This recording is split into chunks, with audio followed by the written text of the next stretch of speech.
Beli baju koko di bulan Syawal. Monaco, lu balapan apa karnaval? Balapan kok iring-iringan. Boring banget anjir.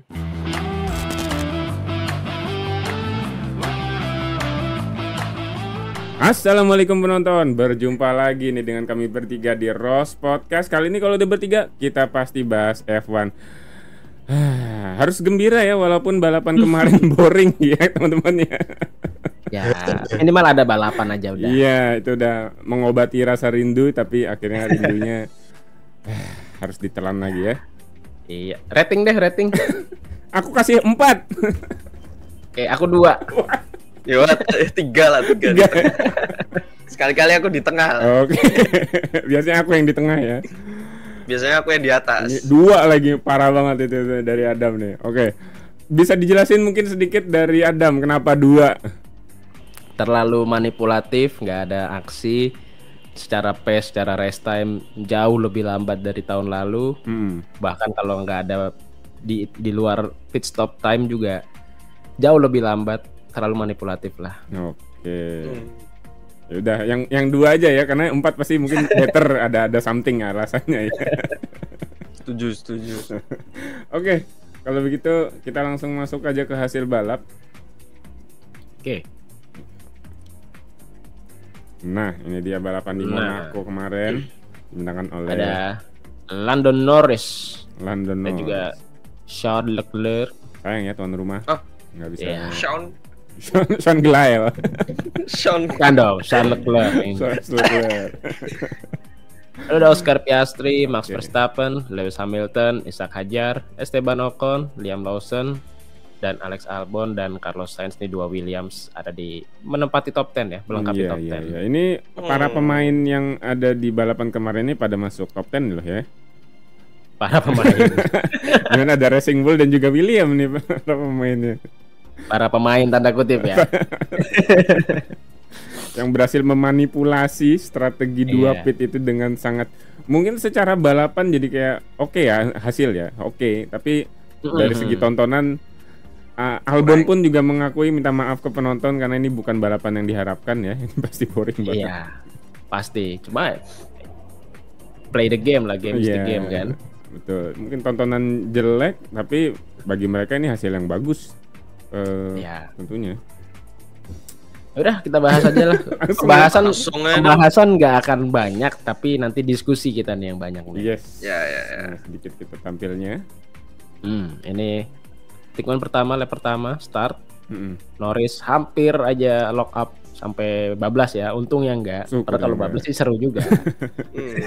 Ini bakal tragis kayak Formula berapa? Formula 2 ya yang akhirnya nabrak. Bener.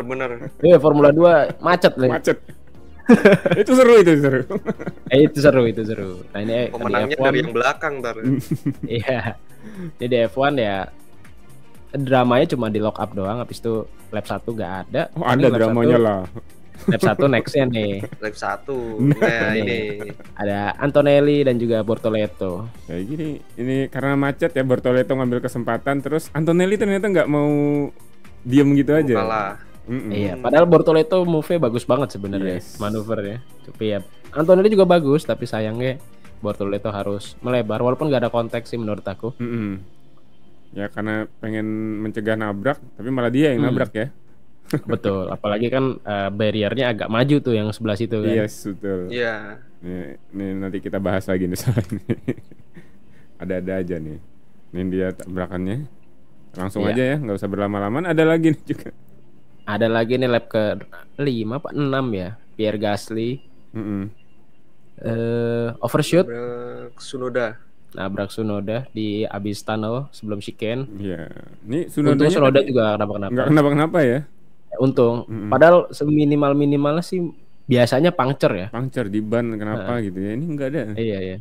Untungnya enggak kenapa-kenapa, masih bisa lanjut. Cuma Gasly doang yang nyampe pit. Nah, ini sampai stint pertama di barisan depan ada Norris masuk pit. Ada Leclerc juga mau overcut tapi nggak berhasil. Kita lihat di next foto. Nah, ini tetap keluar di belakang Norris. Sayang banget nih, padahal bisa menjadi salah satu tontonan yang cukup seru kalau ini berhasil ya. Betul. Ternyata nggak works juga. Enggak boros. Nah, malah. Nah ini Buang. Pembalap tak beruntung sedunia ini kembali tak beruntung ya. iya, ini Kembali bombong. prediksi aku kan top 3 ya, tapi aduh, sudahlah. Lah itu kan prediksi karena hujan, Dam. Masalahnya nggak hujan, Dam. Enggak, nggak hujan tetap aku tadi prediksinya Alonso 3. Tadinya sebelum race weekend ya, minggu lalu lah. Ini Ada improve cuma kok. Iya. Aku pikir udah nggak ada yang bisa nih mengalahkan membatalkan Alonso dapat poin. Ada aja. Ya karena Monaco harusnya auto point ya lah ya kalau udah Auto posisi point. depan-depan gitu. Harusnya. Apalagi gap ke Lawson kan jauh banget, bisa 2 stop langsung gitu. Iya, tapi ya. Ya udah next lah. Alonso pun sedih ya, dia masih tidak dapat poin. Iya. Nah, selanjutnya nih ada Oscar Piastri yang Oscar Piastri banyak ngelakuin kesalahan ya balapan ini ya. banyak melakukan kesalahan dan sedikit kesulitan. Nah, ini aku mau bahas sedikit paling ya soal Piastri dan McLaren.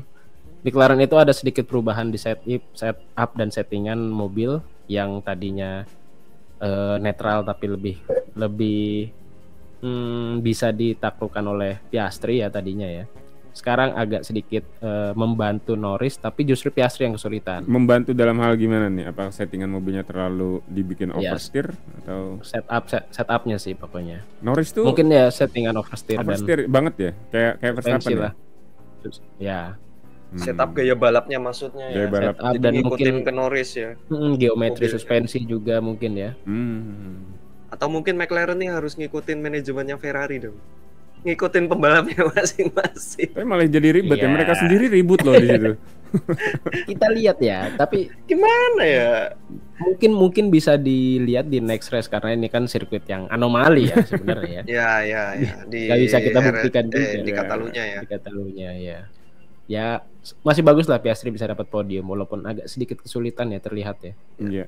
Padahal Papaya Rule tuh kan sendiri-sendiri, tapi kenapa harus condong ke Norris tuh juga agak aneh menurut saya. Mungkin eksperimen aja kali ya. Iya. Mungkin.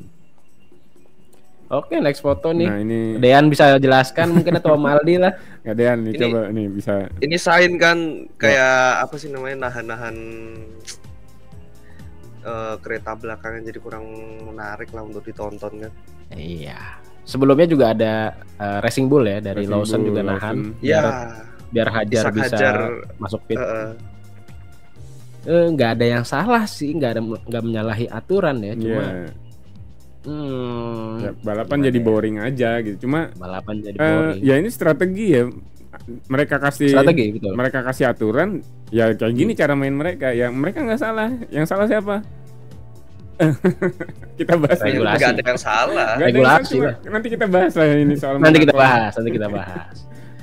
Tapi teknik Williams Racing Bull ini bisa dilakukan kalau mobilnya berdekatan nih.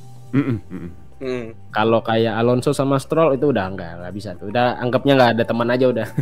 Kejauhan nggak buat bantu juga nggak bisa soalnya. Ya, betul. Tapi ya gapnya 4 detik lebih lambat dari normal ya. Itu beneran Pace-nya.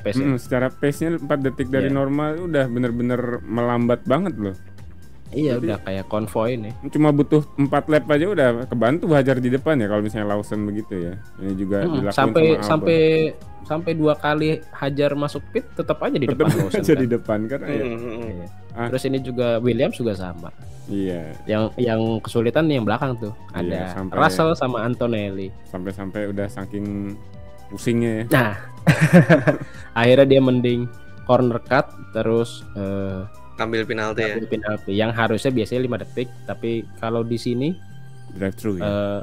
drive thru karena briefing di awal weekend juga udah sama Stewart ini akan di penalti lebih keras ya penaltinya ya. Karena bisa ngambil poin lebih banyak.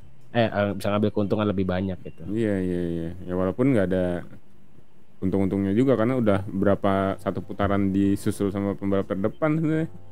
Ya. Hmm. Ya Mercedes udah nggak bisa apa-apa lah, bahkan belum masuk pit kan dia. Dia Nggak tahu. dia biar bisa masuk pit punya gap ya dia harus melakukan itu kan. Yes, nggak tahu juga. Tapi ini apa? Tapi Mercedes juga ini ya weekendnya udah nggak bisa ketolong Nggak karena bisa. dari quali dari quali udah jelek, udah buyar lah itu semua. Nggak tahu, pernyataan Toto Wolff bilang kayak sampai lupa kalau harus pit itu bener apa cuma guyonan ya. Itu sarkas kayaknya. Karena emang ngerasa balapannya sarkas. Ngomongin 2 kali pit stop. Saya kira 1 kali pit stop gitu kan. Ternyata udah di 2 kali ya ternyata. Verstappen juga kan bilang, wah seru banget balapannya ya, padahal kayak main Mario Kart. Sarkas. Nextnya mungkin harus Mario Kartnya bisa lempar pisang gitu kali ya. Jadi ini stint kedua. Ya, ada Norris, lalu setelahnya juga Leclerc. Yang belum masuk pit justru ada Verstappen. Nggak melambatkan juga sih, memang pace dia segini karena bannya kan belum ganti ya. Bahkan sampai yang tadinya Norris Leclerc tuh jauh dari yang lain sampai dideketin Piastri kan. Nah ini malah mungkin justru juga jadi PR buat Norris ya, karena di belakangnya ada Leclerc, ada angin ribut dari depan nih, ada angin kotor. Angin ribut. Dia harus bener-bener ngejaga, nggak boleh ngelakuin kesalahan dari Norris. Tapi Norris perfect ya balapan kemarin ya, dengan segala kekurangannya yang lock up di awal. Iya, perfect karena Monaco juga sih ya sebenarnya ya. Ya, untuk ngejaga dia di Monaco ya. Mungkin di balapan lain kita nggak tahu apa bisa seperti ini. Nah, ini sampai Piastri mendekat nih. Ini karena saking pelannya pace-nya ya sebenarnya ya. Ini udahlah. Balapan ini hasil akhirnya. Nah, ini Verstappen udah nggak tertolong. Verstappen baru pit di lap terakhir-akhirnya karena nggak ada ngaruhnya sih ya. Nggak ada ngaruhnya mau dia di awal pit atau kayaknya dia tetap berada di posisi 4 4. Sampai akhirnya Norris finish menang posisi pertama. Nah ini statement tadi dari Verstappen. Dari Verstappen, dia hanya berharap red flag di akhir balapan karena mau red flag mau enggak, mau pit atau enggak, mau ditahan tetap aja posisi 4. Kecuali red flag tadi ya, dia bisa ganti ban gitu ya. Jadi betul. Tertolong tapi lah. Berharap red flag kalau pace-nya 4 detik lebih pelan juga kayaknya hampir mustahil ya. Nggak ada yang nge-push. Kecuali sebel kayak Leclerc lagi Russell tadi ya. Iya, mungkin. Udah kesel banget tuh, udah sodok aja. Dan berkat tadi iring-iringan.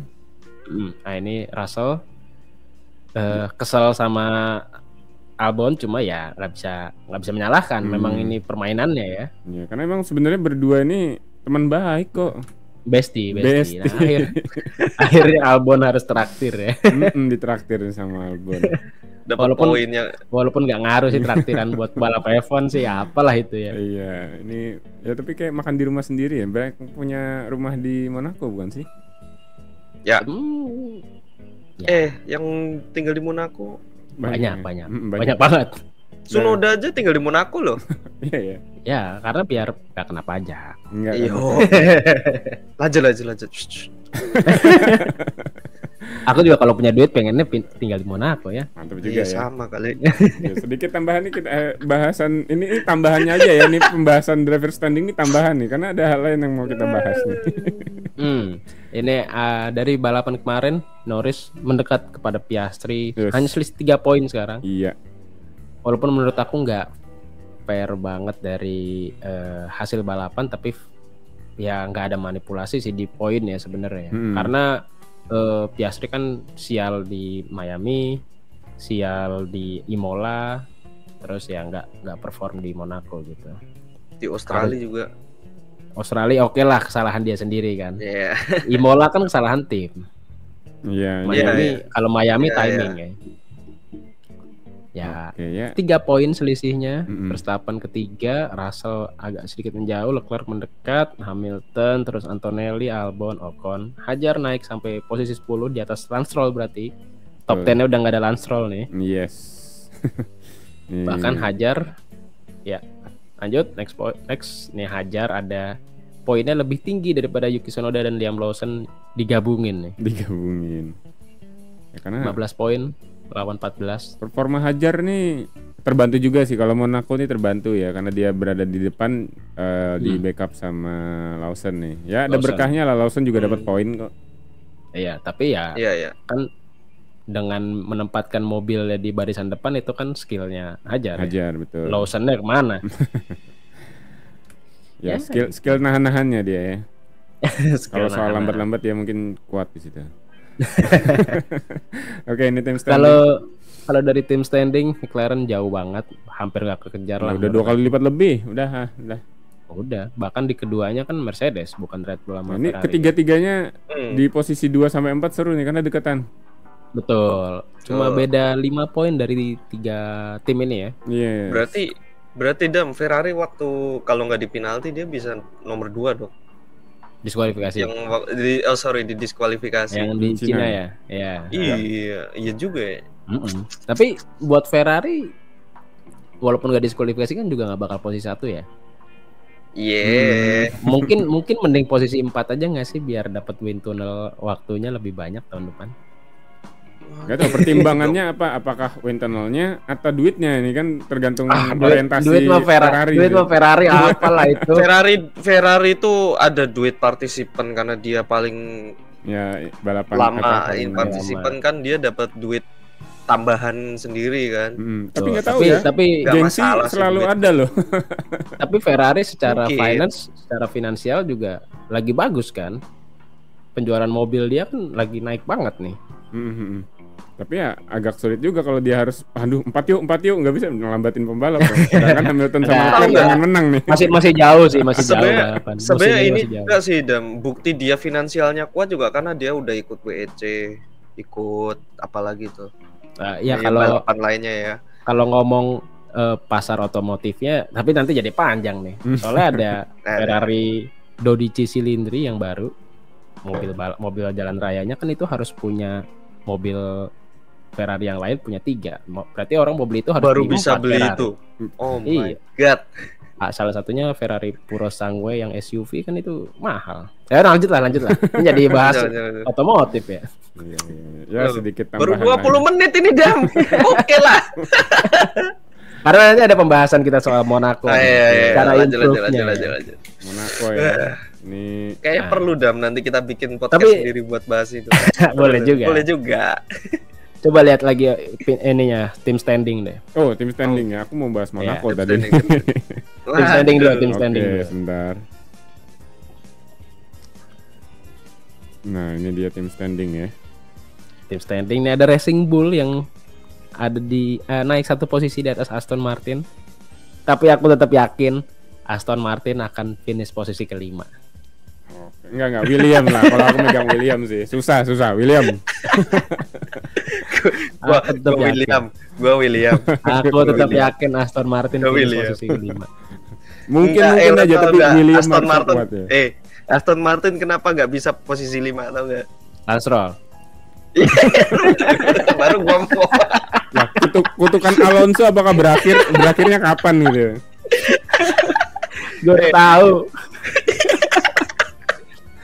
Yang bisa menghambat laju Aston Martin pembalapnya sendiri. Iya. Ya walaupun secara poin saat ini masih Lance Stroll yang nyumbang ya, Alonso belum. Belum, tapi kita yakin Stroll lebih baik daripada Alonso. Nah, kalau lebih baik Alonso. Tapi apes iya. juga Alonso karena kita tahu sendiri Alonso saat ini menjadi pembalap yang paling apes sedunia ya, sejagat raya nih. Nah, bisa. Sebenarnya bisa. Kita lihat aja. Masih banyak balap. 9-10 masih belum ada perubahan juga, tapi pergolakan akan terjadi di 5-8 nih. Kata Adam, Aston Martin bakal menginjak posisi 5. Menurut teman-teman kayak gimana, bakal nggak Aston Martin merebut tahta dari William? Tulis di kolom komentar kalau kalian punya satu pendapat. Lagi Alpine nomor 7. Alpine nomor 7.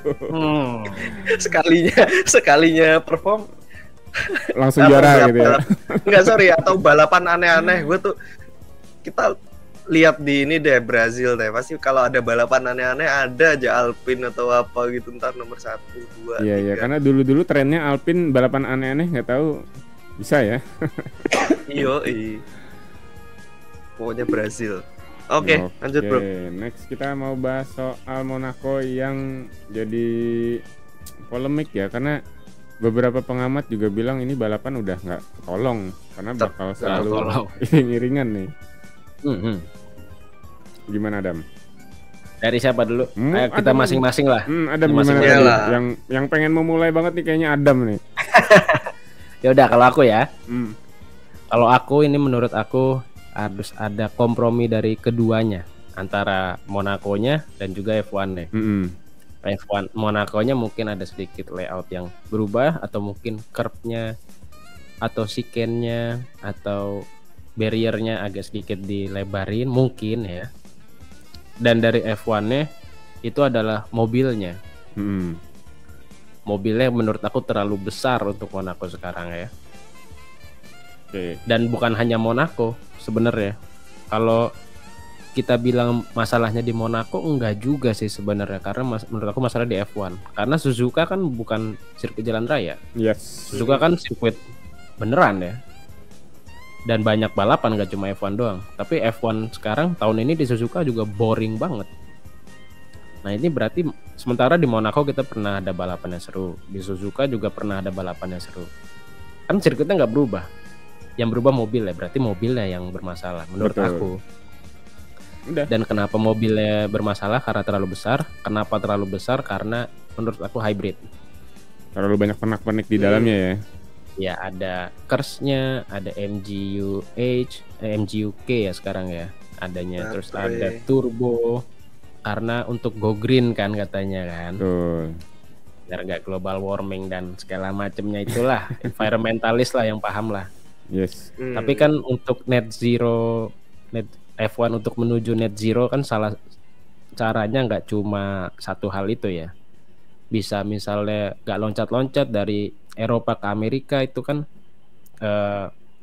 carbon footprintnya besar banget itu kalau buat environmentalis. Menurut aku itu lebih tinggi efeknya. Lalu juga mungkin pengaruh di F1 itu adalah untuk improve-nya dibikin NA aja mobilnya, mungkin V10 atau V8 kayak zaman dulu, tapi biar ramah lingkungan, synthetic fuel mungkin salah satu solusinya ya menurut aku. Jadi win-win solution menurut aku sih itu, cuma butuh waktu dan butuh biaya yang gak sedikit menurut aku sih. Jadi nantinya mobil F1 bisa lebih kecil, sirkuitnya juga gak terlalu banyak perubahan, dan juga buat peneliti dan environmentalis yang ramah lingkungan juga nggak terlalu heboh. Win-win solution lah menurut aku itu. Iya. Kalau ngomongin zero emisi dan sebagainya dan lainnya itu pun udah ada balapan Formula E kan sekarang ya. Jadi harusnya Formula One juga nggak usah terlalu ke arah situ-situ banget ya. Ya. Terus kalau yang zero emission itu menurut aku impact dari balapan yang impact juga dari mobilnya ya. Masalah utamanya di mobil sih menurut aku. Ya. Nah, untuk menanggulangi balapan yang susah overtake berarti kan lebih ditekankan nggak hanya track tapi mobil ya. Nah, mobil tahun depan kan mengecil nih. Kira-kira bakal merubah situasi nggak? Aku lihat secara spesifikasi juga mobilnya cuma 10 cm, 20 cm lebih kecil doang, nggak masif gitu. Nggak ngaruh ya. Iya, menurut aku antara 2005 mungkin mobil-mobil tahun 2005, 2006, 2007 gitu, sama mobil sekarang ya di antara itulah itu dimensinya. Dimensinya di antara itulah menurut aku itu sweet spotnya lah. Berarti paling memungkinkan memotong hybridnya.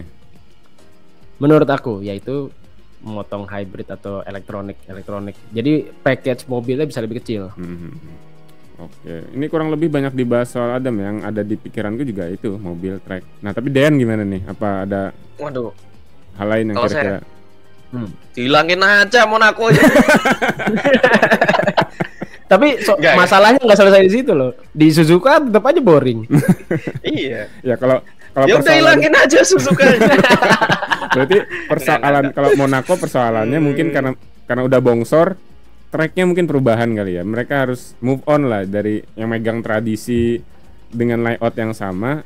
Ya diubah lah, karena dari dulu juga layoutnya nggak kayak gini kan. Ini udah melalui berbagai macam perubahan. Ya. Ada revisi ya. Gue sebenarnya ada satu yang gatel banget sama ini nih setelah terowongan itu tuh. Bisa nggak sih nggak usah dikasih siken gitu. Sampai yang ke tikungan penonton sebelah kiri itu. Le Portier. Nama tikungannya. Oke. Karena gini, saat ini kan DRS zone itu cuma di garis start ya. Ya. Ya kan itu aja gitu.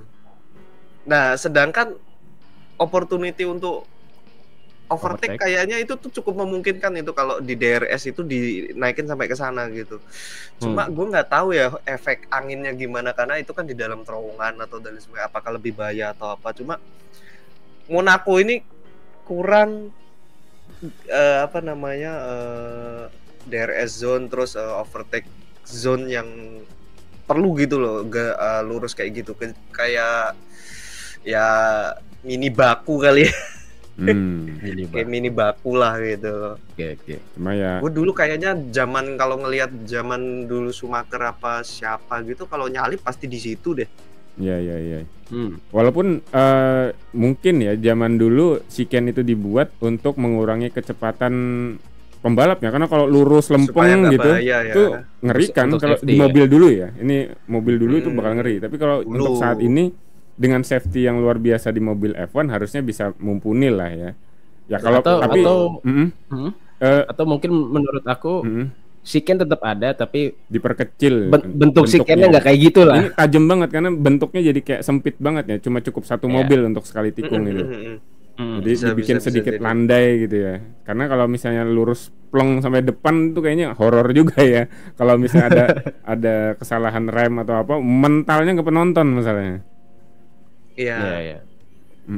Kemarin Formula E juga kan di situ tuh di Monaco ya. Sempat ngelihat cuplikannya juga. Emang mobil lebih kecil itu emang cocok ya itu tadi kata Adam bisa buat nyalipnya ada. Sama speednya juga nggak sekenceng F1 sih kayak main go-kart listrik kayaknya kalau gue bilang ya. Iya. Formula E kayak gitulah ibaratnya di Monaco ya. Ya, dan itu kayak bisa gitu buat overtake opportunity ada gitu kalau. Ya karena F1 mungkin gain speednya terlalu cepat untuk dia maksimal ke speed tertingginya butuh track yang lebih panjang ya dan Monaco ini kurang gitu. Iya. Jadi ya siken ya itu yang jadi PR banget itu area situ sama mungkin beberapa pendapat dari orang lain ada yang setelah hotel apa itu Dam? Itu yang hairpin yang paling terkenal itu. Ya kasino ya. Hairpin ya. Nah setelah itu tuh ke kanan ada ke kiri lagi tuh di bundaran itu katanya dibikin. Tuh salah satu ide yang nggak tahu apakah bisa terlaksana atau enggak karena membuat treknya jauh lebih panjang tuh. Betul. Tapi perubahan ya, apakah siap dengan perubahan kita nggak tahu. Menurut aku sih mobil kalau menurut aku. Ya itu jelas. Karena kalau mobil secara umum karena ada track lain yang jadi susah balap kan kayak kemarin di Jepang. Tapi kalau di Monaco nih kayaknya mobil-mobil tahun belakangan juga tetap aja susah ya. Makanya iya. Terakhir kita lihat agak seru mungkin tahun 2016, 15, 14 mungkin ya. Yang mobilnya agak sedikit kecil masih kan. Kecil. Lebih kecil ya, nggak kecil banget. Iya. Menurut aku sih ya itu.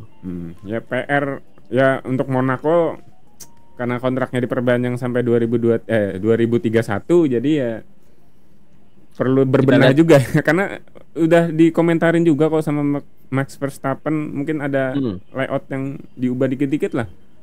Ya kita lihat manipulasi apa lagi nih 5 tahun ke depan. Siapa yang bilang ya kayak mending Monaco dikasih diguyur air dulu deh. Kayaknya gitu. Russell deh satu kali kesempatan ya. Iya. Russell kalau nggak salah Russell yang ngomong setiap pembalap bisa ngasih guyur air sekali turun. Seboring itu loh. Iya. Ini PR banget soalnya untuk Monaco ya. Khususnya di Monaco dulu. Kalau seluruhnya jelas mobil itu perlu banget diperkecil ya. Iya. Oke, ini dari teman-teman kira-kira punya pendapat apa lagi nih membuat balapan F1 jadi lebih seru di Monaco nih? Apakah mobil kecil itu udah solusi sih sebenarnya mobil kecil ya? Apakah tracknya dibikin lebih banyak panjang lurusannya atau diubah dari barrier dan lainnya? Dibuka aja barriernya, semakin seru lagi tuh. Jadi tabrakan penonton tapi. Oh, berarti kalau menurut aku solusi utamanya adalah hilangin hybrid. Udah, hilangin selesai. Hybrid ya. Dengan hilangin hybrid semuanya berubah pasti. Oke, ini Sebastian Vettel mungkin nggak suka ya. tapi apakah itu menjadi solusi? Nah, kita lihat nih gimana pergerakan F1 ke depan ya. Dan juga solusi tahun depan dengan mobil lebih kecil, tenaganya dipangkas juga nggak tuh? Power delivery-nya aja yang beda. Oke, nah apakah menjadi solusi untuk balapan Monaco khususnya untuk karena kita bahas Monaco dan balapan lainnya juga? Iya. Kita nantikan deh. Karena boring lah asli ini Monaco. Iya. Dan balapan lain. Atau kalian punya solusi yang lebih aneh lagi mungkin boleh juga di kolom komentar ya. Kayak Dean tadi ya. Dipindah. Suzukanya dihapus gitu ya. Monaco dipindah ke pick atau mana gitu. Udah lama-lama. Beritanya sama, coy. Lama-lama tapi jadi balapan jalanan loh karena banyak banget track F1 nih sirkuit jadi Formula E. Tapi kalau F1 pindah ke pick keren juga nih, Dam. Waduh. Pindah jembatannya yang susah ya, loncat-loncat ntar. Aduh. Aku no comment. Oke, mungkin ada lagi tambahan untuk balapan F1 di Monaco nih ya selain balapannya yang boring. Kayaknya itu aja deh, soalnya lanjutannya kan kita masih triple header nih. Triple header. Yes. Mungkin berita-berita setelah triple header mungkin. Oke, next balapan di mana nih, Dan? Sirkuit di Catalunya. Di Catalunya. Cukup menarik ya kalau udah di Catalunya karena info-info juga sering tes di sini ya. Sering tes di sini yang membuat balapan ini kemungkinan akan boring lagi. Boring. Karena kalau dengan banyak tes kan semua tim punya data. Jadi datanya udah perfect semua ya, balapan sendiri-sendiri aja ujungnya ya. Oke, tapi jadi kelihatan nggak sih? Ini kan salah satu track yang cukup komplit ya karena punya tikungan cepat, lambat, lurusan panjang. Ya. Jadi gimana Dan, kira-kira bakal kelihatan nggak yang kuat di sini gitu? Atau langsung prediksi aja? Nah, boleh. Langsung prediksi aja. Kalau kuat-kuat ya udah itu. Siapa tahu Ferrari jadi lebih kuat karena. Oh itu berarti kalau dia tiba-tiba kuat berarti ada satu update tersendiri yang mungkin. Berarti Dean dulu. Oke. Prediksi. Mengingat Norris deh. Norris, Verstappen, Piastri, standar banget deh. Oke. Siapa? Serah nih. Aku deh. Verstappen, Piastri, Russell. Bisa jadi. Aku mau Leclerc sebenarnya, cuma Russell. Aku aja yang gila. Oke. Piastri, Verstappen. Alonso. Piastri, Verstappen, Alonso. Aku yakin nih upgrade-nya bagus sebenarnya, cuma apes aja. Masih apes lagi nggak sih? Nah, nggak tahu. Voucher apesnya kayaknya masih ada nih, Bang Alonso nih, Anjir. Oke, kalau gitu teman-teman boleh juga nih tulis prediksi kalian siapa kira-kira pembalap yang bakal menang di GP Catalunya minggu depan. Minggu ini nih, nggak minggu depan. Minggu ini. Langsung besok. Langsung. Tulis aja di kolom komentar. Oke, buat kalian yang punya pertanyaan juga tentang F1, MotoGP atau Superbike, boleh juga tulis di kolom komentar, nanti kita bahas atau kita jawab di kolom komentar atau kita bahas di next podcast nih. Dan jangan lupa tonton GT Series Robas App GT Series 2025, dukung pembalap favorit kalian di minggu depan ya. Kita bermain di sirkuit De La Sarte itu tanggal 13 Juni benar ya? Masih 2 minggu lagi. 2 minggu lagi. Aman. Oke, kalau gitu jangan lupa thank you banget teman-teman. Gak apa-apa ya, sedikit lupa ya. Thank you banget udah nonton sampai detik ini karena kita pembahasannya yang bisa kita bahas ya itu tadi ya. Seputar pikiran kita gimana caranya balapan di F1 jauh lebih seru. Betul. Terus thank you juga udah subscribe Republic of Speed dan juga sponsor kita ada Robas App yang selalu dukung kita dari awal hingga hari ini nih. Lalu juga terima kasih untuk Speedway yang sudah menjadi partner kita sejak tahun lalu. Ima aja deh nih. Oh, apa habis itu? Ya udah, thank you, bye-bye. Oh iya, dan thank you and see you on the next podcast. Bye. Thank you, bye-bye. See you on next podcast. Every successful company starts small, facing challenges and solving problems, much like children learning to navigate the world. And just like a young child, to navigate your businesses through ups and downs, you need a trusted partner who listens, understands, and provides support. That's where Robust App comes in, offering tailored solutions for your unique needs. As your company expands, the challenges evolve and become more complex. But with Robust App by your side, you can grow with confidence, knowing we scale along with you. Even when you reach new heights, Robust App remains your steadfast partner, continuing to understand, support, and empower you. Because at every stage, Robust App isn't just a solution. We are your trusted partner in growth.